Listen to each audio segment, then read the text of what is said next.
After 2 long years since our last MCU movie, Black Widow has finally been released. It was originally supposed to release over a year ago, but due to unfortunate cringe, we're getting it now. So, was it worth the wait? Nope, it certainly was not. Now I think the common consensus of this film is, oh, a Black Widow movie would be essentially perfect, but it's just coming out too late.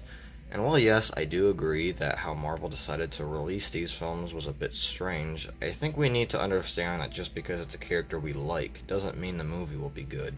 Here's the thing, Marvel had two options. Either make this movie before Infinity War to have everything make sense, or have Hawkeye die in Endgame and have this movie take place after Endgame. Me personally, I believe the second option should have happened, since having Natasha on the run because of the events of Civil War doesn't really add anything to the story of the movie. Like, nothing at all. But anyway, how's the movie itself? Disappointing. Okay, well, here's what I definitely liked. Natasha and the relationship between her family was easily the highlight. It almost reminded me of The Incredibles, how we have this family that despite their differences and problems, they need to learn to work together. Problems align with this, but I'll get to that later.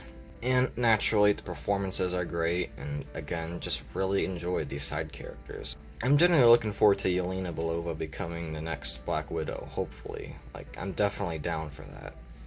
Not to mention, the action is really great. Not perfect, but it still really showcases the level of fun these movies have. Some people may say it gets a bit over the top by the end, but I don't know, I thought it was pretty cool. Alright, here's the bad stuff.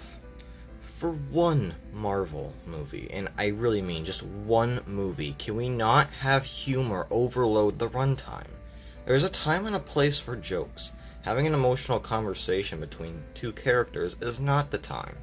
But I'll give the film a pass, since even Infinity War suffered from this. And speaking of common problems in MCU movies, how's the villain? Taskmaster sucks. That's all there is to it. Before watching the movie, I already heard people thought he was really disappointing and underutilized, and I thought, well, that kinda sucks, but hey, there's always room for improvement in the future, right? But no, they completely screwed up everything about him, that they may need to completely start over like what they did with the Mandarin. Making changes from the comics is a good thing to do, just as long as they're good changes. Infinity War completely changed Thanos' motivation and character, and it worked out for the better. If you've already watched the movie, you already know the big twist. It stinks. Essentially just a worse version of the Winter Soldier. Most of all, this movie just sorta doesn't work as a prequel. As someone who just got caught up with Better Call Saul, I have a pretty solid understanding of how to make a good prequel. A prequel should always add more to the characters we're seeing more of, since there's essentially no stakes for the characters we're seeing in the future, since we know they won't die. They need to get an extra level of depth so that we can still care about them. This movie doesn't really add anything to Natasha as a character. I mean, we learn a little bit more about her backstory, but that's really it. Another thing a good prequel should do is not have plot holes regarding what happened after the events of the prequel. Natasha literally says in Endgame that she used to have nothing until she got the Avengers. Does your actual family mean nothing to you? Part of what I thought was Natasha's whole deal was that she never had a family, and the Avengers were the closest thing she ever had to a family. Talk about a contradiction. Also, I think I said family more times in this review than a single Fast and Furious movie.